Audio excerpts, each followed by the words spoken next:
절기를 만든 것은 그들을 다시 생각하면서 감사를 회복하라고 절기를 주셨다고 말씀을 드렸습니다. 특별히 우리가 구원받은 것에 대해서, 이스라엘 백성들이 출애굽한 것, 구원받은 것에 대해서, 그리고 광야 40년 동안 하나님이 돌보신 것에 대해서, 지켜주심과 인도하심에 대해서, 그리고 또 가나안 땅에 들어와서 오늘 그 은혜와 복을 누리고 사는 것에 대해서 이 세 가지를 감사하라, 기억하라. 너희가 지금 가나안 땅에 들어와서 누리고 있는 것은 너희 힘의 능력이 아니라 내가 너희를 구원하였고 광야 생활을 인도했기 때문에, 너희에게 이 복을 줬기 때문에 너희가 누리는 것이라고 말씀하시면서 그걸 잊지 말고 다시 감사를 회복하라고 이 절기를 주셨다고 말씀을 드렸습니다.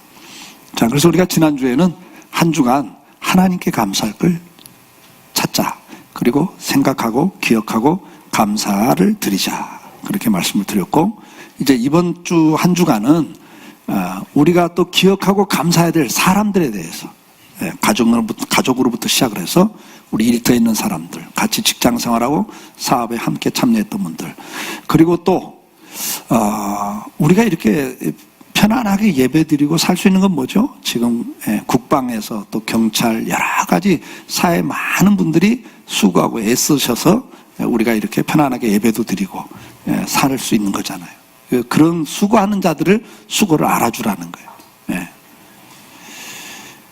그리고 동시에 뭐죠? 정치, 경제, 사회, 문화 각 분야에서 지금 열심히 자기 몫을 하고 있어서 이 사회가, 이 나라가 이대로 유지되고 있는 것에 대해서, 그래서 우리가 편안하게 신앙생활하고 가정생활을 유지할 수 있는 것에 대해서 감사하라고, 그걸 말로만 하지 말고 직접 표현하고, 그리고 또 하나님 주신 것 가운데 일부를 나누면서 함께 즐거워하라고. 소외된 자들, 그런 자들도 한국 땅에 사는 것에 대한 저주가 아니라 정말 이게 살 맛이 난다, 저 예수 믿는 사람들이 있어서 그래도 이렇게 같이 나누고 같이 즐거워할 수 있도록, 이런 것을 이렇게 받음에 대해서 그들이 감사를 할 수 있도록, 그래서 우리가 좀 더 따뜻한 세상을 만드는데 그리스도인들이 이 절기를 통해서 다시 다짐하는 거예요. 이번 한 주간만이 아니고 앞으로 계속 우리가 누구를 만나든지 감사할 줄 아는, 은혜를 아는 그런 성도의 삶을 살아야 된다고 이 절기를 주셨다. 자, 오늘은 우리가 이제 성만찬을 하면서 특별히 우리가 기억하고 감사할 것 가운데 우리가 받은 구원에 대해서 감사하라고 그랬는데, 오늘은 그 구원에 대한 감사를 다시 회복하고 그것을 의미를 다시 생각하면서 이 성만찬에 우리가 같이 참여하기를 바랍니다. 자, 오늘 본문에 보니까 예수님께서 잡히시기 전날 밤에, 마지막 밤입니다. 사실 제자들과 식사를 같이 할 수 있는 마지막 밤에 저녁 식사를 같이 하시는 자리에서 빵을 나눠주시는 거예요. 떡을 나눠주시면서 이것은 너희를 위하여 주는 내 몸이다. 그리고 또 잔을 나눠주시면서 이것은 너희를 위해서 흘리는 언약의 피다. 그래서 앞으로 이 먹고 마실 때마다, 이 성만찬 할 때마다 이것을 기억해라. 뭘 기억해야 돼요? 주의 죽으심을, 내가 죽는 것에 대해서 기억을 하고 기념을 하고, 그리고 내가 다시 올 때까지 이것을 전해라. 이것이 이제 오늘 본문의 말씀입니다. 자, 그러면 우리가 예수님께서 이렇게 마지막 밤에 이 성만찬을 하시면서 이건 너희를 위한 내 몸이다, 내 피다, 그렇게 말씀할 때 그 의미가 뭔가 그거죠. 여러분들이 잘 아는 것처럼 이 떡을 주시면서 말씀할 때 그 만나 사건과 연결을 시킵니다. 그래서 모세에게 속하여 너희가 광야에서 음식이 없을 때, 굶어 죽게 될 때 하나님께서 만나를 통해서 너희를 살리셨는데 그게 생명의 떡이었다. 근데 그 떡은, 만나는 먹고 나면 그 다음날 또 배고프고 그 다음날 또 걷어들여야 되고, 그러니까 완전한 생명의 떡이 아니었고 광야 생활을 살 수 있도록 주었던 생명의 떡인데 그것이 바로 나다. 그래서 내가 주는 이 떡을 먹는 자는 영원히 죽지 않는다. 그런 말씀을 가르치는 거예요. 제자들은 못 알아듣지만 주님이 그 의미를 다 설명해 주셔서 앞에서, 그러니까 오늘 우리가 그 의미를 다시 되새김질을 해야 됩니다. 예수 그리스도가 우리를 위해서 죽으심으로 우리가 죄사함을 받고 구원을 받았다. 이것을 절기 때마다 기억하고 감사하라고 그랬는데, 우리가 다시 한번 예수의 죽으심이 어떤 것이고 그것이 우리에게 어째서 감사해야 되는지에 대해서 같이 말씀을 나눠보려고 합니다. 히브리서 9장 19절로 22절 말씀 우리 한번 같이 읽어봅니다. 모세가 율법대로 모든 계명을 온 백성에게 말한 후에 송아지와 염소의 피 및 물과 붉은 양털과 우슬초를 취하여 그 두루마리와 온 백성에게 뿌리며 이르되 이는 하나님이 너희에게 명하신 언약의 피라 하고 또한 이와 같이 피를 장막과 섬기는 일에 쓰는 모든 그릇에 뿌렸느니라. 율법을 따라 거의 모든 물건이 피로써 정결하게 되나니 피 흘림이 없은즉 사함이 없느니라 그랬어요. 자, 구약에 보면 짐승을 잡아서 하나님께 속죄 제사를 드려요. 근데 그 피를 뿌려요. 그 피를 가지고 뿌리면서 정결케 하는 거다, 씻는 거다, 그렇게 의미를 부여했단 말이에요. 그러면 이 피 뿌림은 피를 뿌려서 정결케 했다고 하는 것은, 그리고 예수님이 이걸 언약의 피라 그러시는데, 그러면 언약의 피가 뭐냐 이거죠. 이건 에덴 동산부터 시작된 거예요. 자, 아담과 하와가 범죄를 했어요. 불순종을 하고 죄를 졌어요. 죄 가운데 들어갔어요. 그러면 그걸로 영원한 진노를 받고 영원한 심판을 받고 지옥 형벌을 받을 죄인이 된 거죠.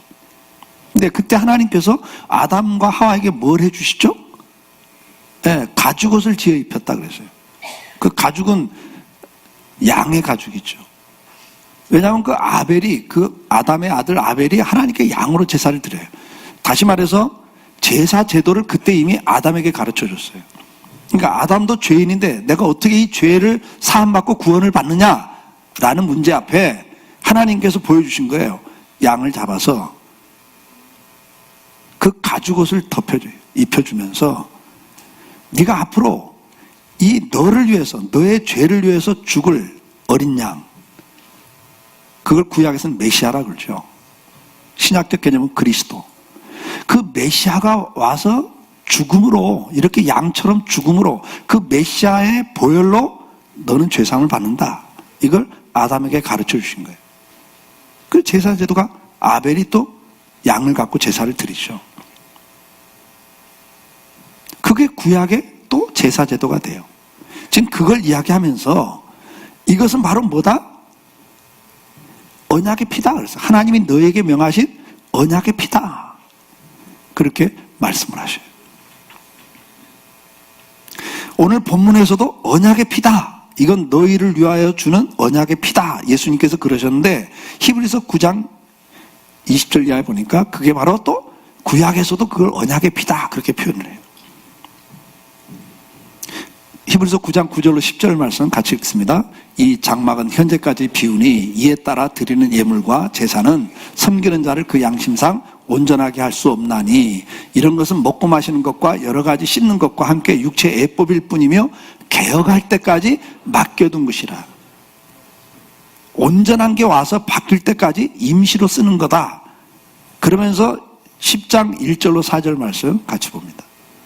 율법은 장차올 좋은 일의 그림자일 뿐이요 참 형상이 아니므로 해마다 늘 드리는 것 같은 제사로는 나오는 자들을 언제나 온전하게 할 수 없느니라.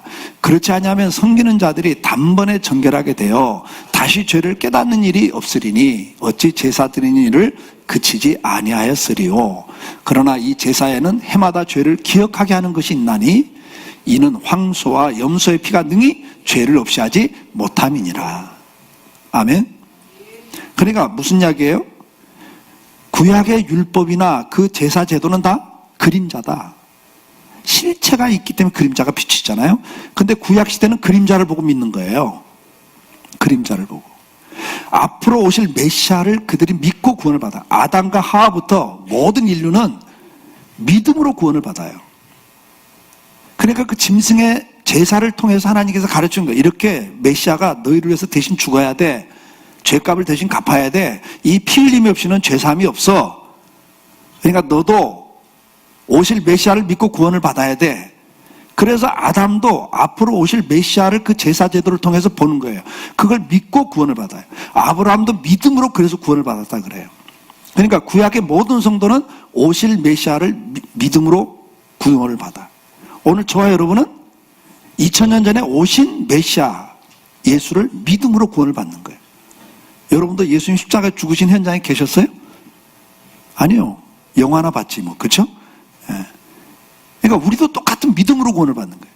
그게 시제가 달라. 구약 시대는 십자가 전에 있던 구약 시대 성도는 오실 메시아. 우리는 과거에 오신 메시아를 믿고 구원을 받는 거예요. 그러니까 모든 인류 가운데 구원받을 사람은 오직 예수를 나의 구주로 믿는 사람만 구원을 받아요. 지금 그걸 이야기해요. 그래서 이 황소, 염소 이런 피로는 우리 죄를 없이 할 수 없다. 이건 그림자다, 예표다. 그렇게 말씀을 하는 거예요. 그래서 히브리서 13장 11절로 12절 말씀 같이 봅니다. 이는 죄를 위한 짐승의 피는 대제사에 가지고 성소에 들어가고 그 육체는 영문 밖에서 불사름이라. 그러므로 예수도 자기 피로서 백성을 거룩하게 하려고 성문 밖에서 고난을 받으셨느니라. 무슨 이야기예요? 이스라엘 백성들이 죄를 속죄하기 위해서는 대제사장이 1년에 한 번 지성소에 들어가요. 그때 이스라엘 백성들의 죄를 1년 동안 지은 죄를 사죄하기 위해서 제물을 바치고 그 피를 받아서 대제사인 그 피를 가지고 지성소에 들어가서 그 피를 뿌리면서 이스라엘 모든 민족의 죄를 사해달라고 주님 앞에 드리는 거예요. 그래서 구약은 그걸 죄 사한다는 개념이 아니라 죄를 덮는다는 개념이에요. 죄를 덮어주시는 거예요. 그냥 못 본 척 해주시는 거예요. 그 피를 보면서. 그것을 설명하면서, 그리고 그 제물은 바깥에서 불태워요. 그 속죄의 제물은. 그러니까 지금 그걸 예수님에게 대비시키면서 예수님께서는 짐승의 피를 가지고 성소에 들어가는 게 아니라 하나님 앞에 나가는 게 아니라 당신의 피를 가지고 나갔다 이게요. 그러기 위해서는 제물이니까 골고다에서 죽임을 당한 거다 이거예요. 고난을 받았다. 지금 그렇게 설명을 하는 거예요. 히브리서 2장 17절 말씀 같이 봅니다. 그러므로 그가 범사의 형제들과 같이 되심이 마땅하도다. 이는 하나님의 일에 자시비하고 신실한 대제사장이 되어 백성의 죄를 속량하려 하심이라. 그러니까 예수님은 뭐예요? 구약의 대제사장 직분을 본인이 갖고, 대제사장들은 짐승의 피를 갖고 가는데 당신은 뭐예요? 당신의 피를 주님 앞에, 아버지 앞에 바쳤다 이게 속죄의 제물로.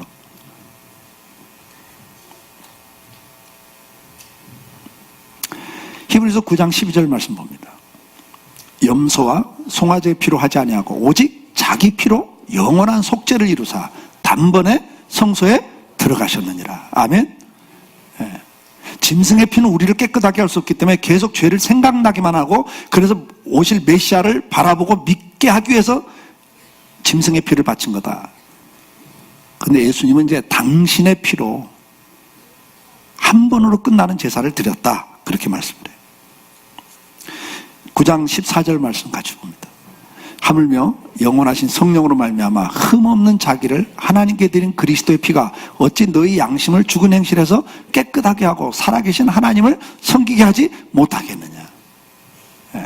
예수님이 온전한 제물이라. 그래서 우리 죄를 완전히 없앴기 때문에 우리를 이제 깨끗하게 하셨다. 10장 14절 말씀. 그가 거룩하게 된 자들을 한 번의 제사로 영원히 온전하게 하셨느니라. 아멘. 베드로전서 1장 18절로 19절 말씀. 너희가 알거니와 너희 조상이 물러준 헛된 행실에서 대속함을 받은 것은 은이나 금같이 없어질 것으로 된 것이 아니요 오직 흠없고 점없는 어린 양과 같은 그리스도의 보배로운 피로 된 것이니라. 아멘. 우리의 행위나 노력으로 구원받는 게 아니에요, 여러분. 구원은 오직 어린 양의 피, 예수 그리스도의 십자가의 대속 사건을 통한 믿는 믿음으로만 구원을 받는 거예요. 그래서 구원은 다른 데 없어요. 다른 데 없습니다.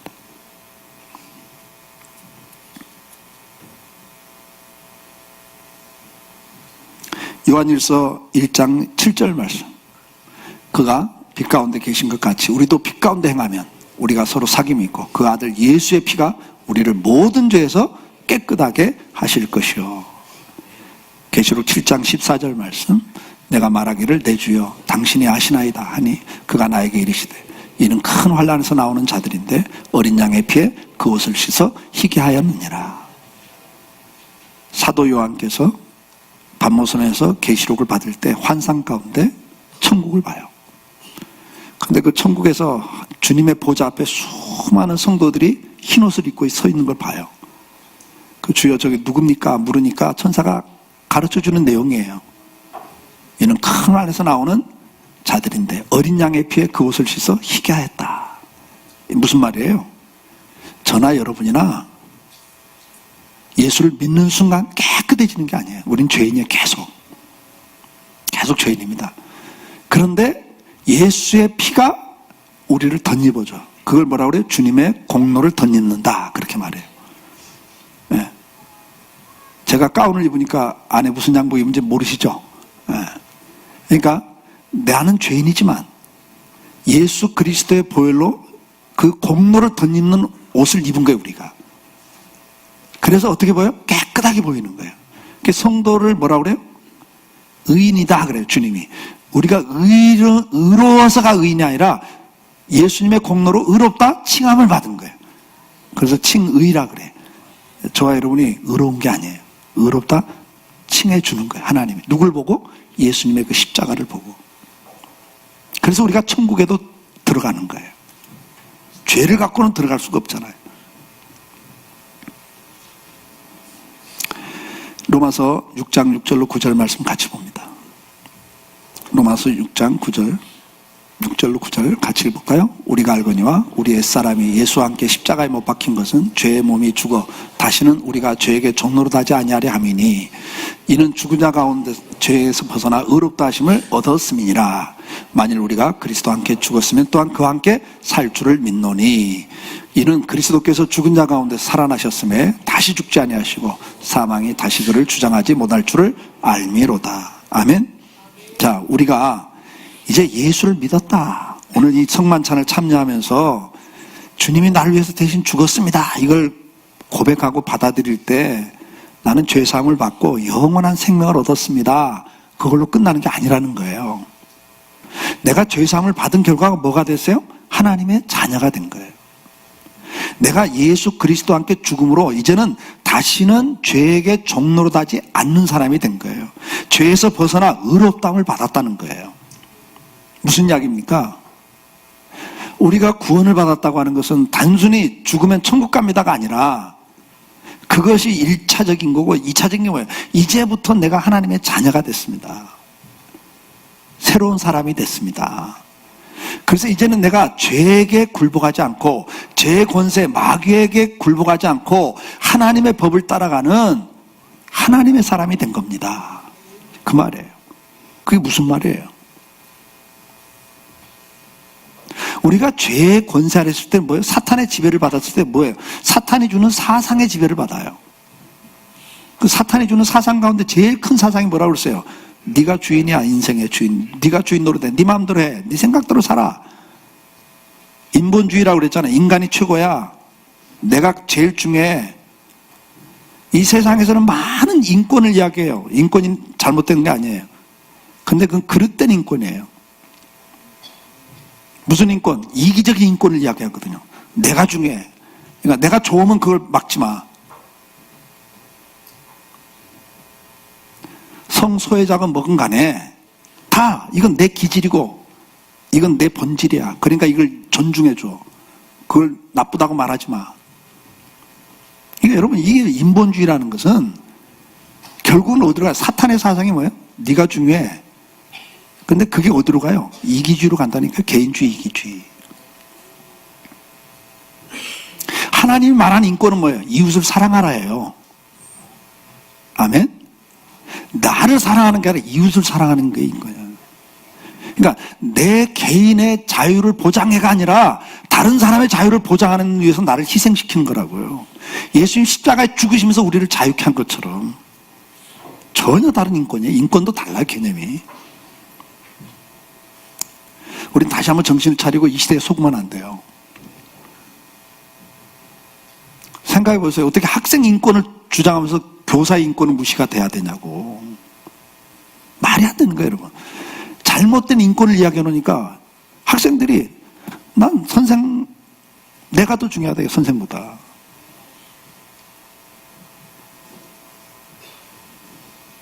교사를 못 하겠대요, 이제. 자존심 상하고. 이야기 좀 곁길로 갔어요. 여러분, 이런 이기주의가 어디로 가요? 자기밖에 모르는 사람으로 가잖아요. 우리는 그리고 눈에 보이는 것이 절대 가치를 갖는 거예요, 사탄의 사상은.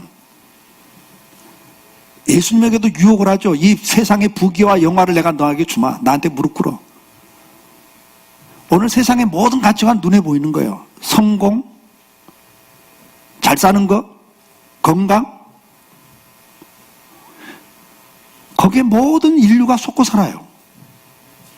거기에서 진정한 행복과 만족이 있습니까?